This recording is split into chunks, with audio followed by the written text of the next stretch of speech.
So first thing I want to do, I want to go to my layers over on the right. Make sure I have my layers enabled for the things that I want to extrude. Because sometimes that might cause things to not appear in Rhino from your AutoCAD drawings. So make sure all your layers are enabled for the things that you want to extrude. And next I'm just going to double check this drawing. Again, this isn't my drawing. So when I select this object, I can see this is all joined up together. There's a couple of little bits where it's not joined. So I don't quite have a full boundary just yet of this drawing. Now there is a tool in AutoCAD. I'm going to go back to AutoCAD for a sec. There is a tool called Boundary. And I love the Boundary tool. Essentially what would happen in AutoCAD, if I type in boundary, I can select my object type as polyline. I can choose to pick the points. Which boundary is it? Cell boundary? Huh? We've got like options of boundaries. What do you mean? I type in boundary. This is in AutoCAD. I type in boundary, where you get object type, you'd want to set that to polyline. And then where you have the pick points option, you can select within a boundary. In fact, let's just click within this one. I can click within there, and it's now made a selection. It's found that as a boundary. And when I hit enter, it's merged that boundary into one clean polygon. So again, that can be a very powerful way, especially if we're about to extrude stuff. Saves us having to trim things. And I actually sometimes use it as a way to double check that I don't have any open edges. Because sometimes you'll find little gaps, or sometimes you'll find little overlapping edges like this one. So things like that will stop it becoming a closed boundary. It can just help you clean things up. You just click in every space that you want to be joined together. Click in a single space at a time, hit enter, and it will generate a boundary of that space. And then do it for everything on that plan, like the stairs and... Yeah, I'll say anything you want to close a polyline of, click within that, it will generate one. Now, I'm not going to do it that way. I'm going to manually clean this one up. I'm going to assume I don't know about that super quick and easy shortcut. So I'm going to select my polyline that I have for this ground floor. And I'm just going to trace around the edges. And I'm also going to look in properties and check to see if it's an open or a closed curve. If it says open, that means I need to go around, find the open edge and close it. Otherwise I'm not going to be able to extrude it as a solid. Again, I'm going to start at the corner. I'm going to zoom around, and already I can find that this has an end point. So chances are there was supposed to be a little line across there that just joins these up. I can see that line is extended past that one. But what I can do, I can just trim those against each other. I'm going to type in trim. I'm going to select both of those objects and hit enter. And I'm going to click on the bit I want to trim away. And it just trims that off. I'm going to quickly repeat that one again.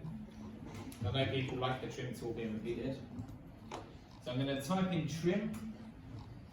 I'm going to select everything I can see and hit enter. And then I'm just going to click on the parts that I want to trim away.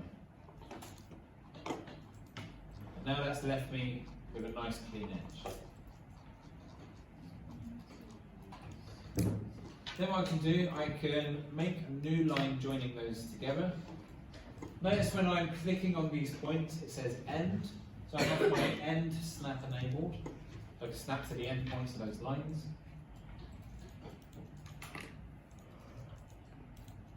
And then I can select those lines and I can type in join.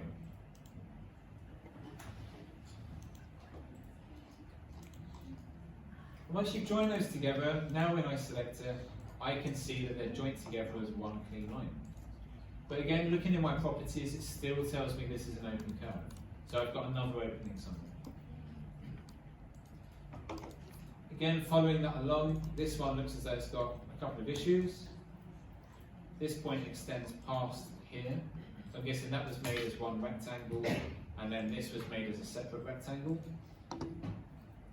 So again, I could go to trim, select my object, select the piece that I want to trim away.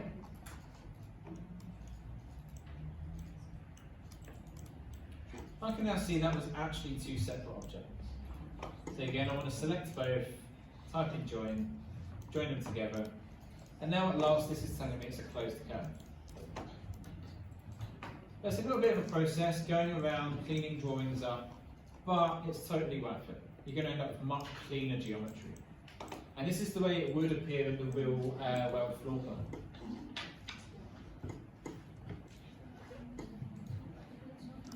So I'm going to go around just checking any boundaries that I want to extrude. So because I'm going to extrude this outer wall, I also need to find any internal boundaries for that wall that I'm going to extrude. So for instance, I've got this rectangle. It's got an overlapping edge, so again, I'm going to trim those. Select my object, and trim it.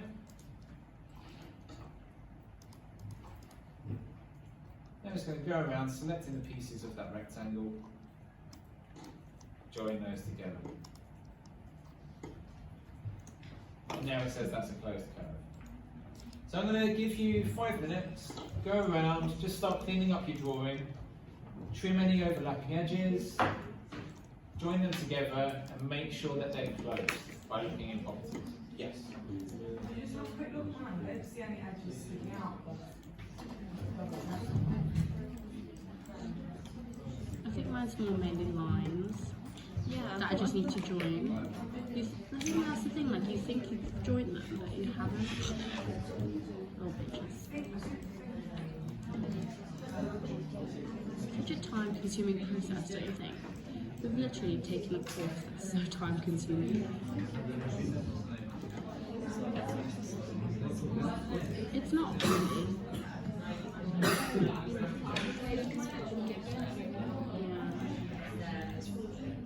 Because we just traced over it. Huh? I said because we just traced over it in Vectorworks. Whereas it's so time consuming when you have to like do it for real. Go we? Yeah.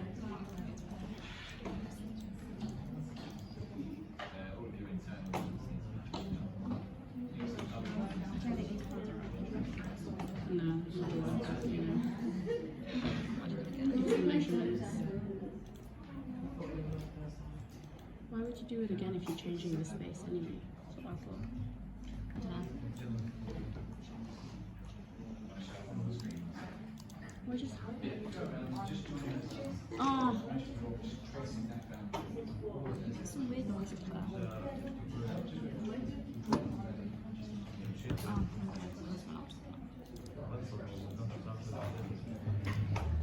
yeah, I'm tracing it, but it's not like... Am I supposed to press trace? Joining it, you just type join, don't you? No, but look, if I select it, it won't select all of them. I think you have to. I've just done the outer layer and then the inner layer separate. But look, if I select, okay, selecting it now. And then that. No, look, See? You have to hold shift down. no, I was selecting it earlier. Look. No, but I was selecting it fine earlier. Oh. I don't know. As long as you're creating one solid boundary, you essentially want to create all exterior faces and interior faces of that so that you can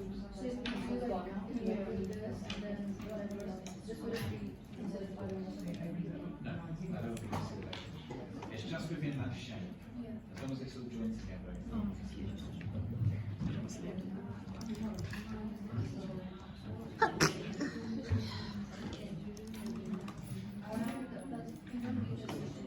Exactly what we just did. We did it this morning as well. So if you want to join them together, select multiple objects.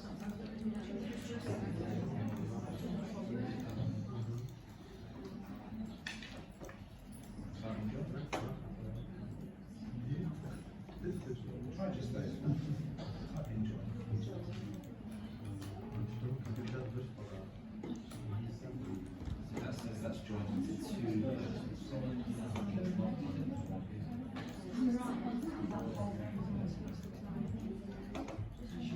I think we've got a history lecture later.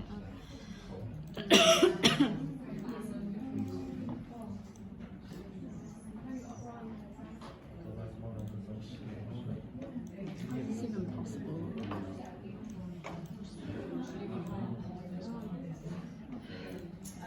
That's my control. Yeah. Just zoom in as much as you can, trim them. As long as those edges meet, they'll be okay. Just because we try joining everything. I'm going to explain that. So just because we try selecting, we try joining everything, we couldn't join that object. So select one object, you can see the object which means there's a problem with that channel. And then by zooming in, you can see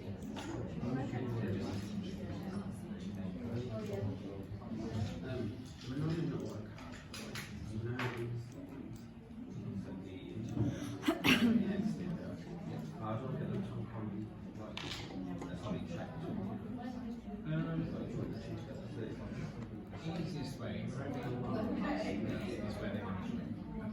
So where you know you're going to have like a line connecting where your door frame is. That's what's going to join those interior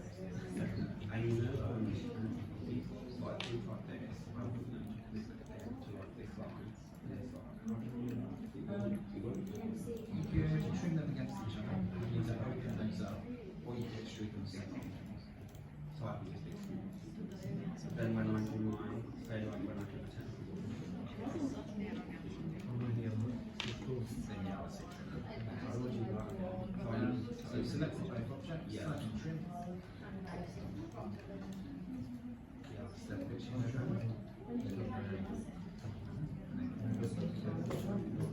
okay, thank you. There you go. Yes. Visual open up.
Select it and then press join.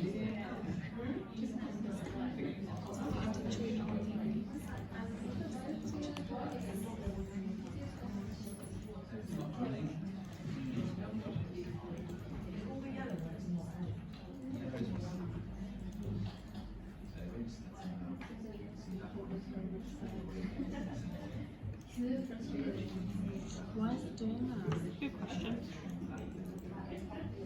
Huh? Good question. And then join that. Why does it do that, Sarah? Are we doing them on different layers? Oh, what's that? Where's the door? Yeah. Look, why is it like that? The same process.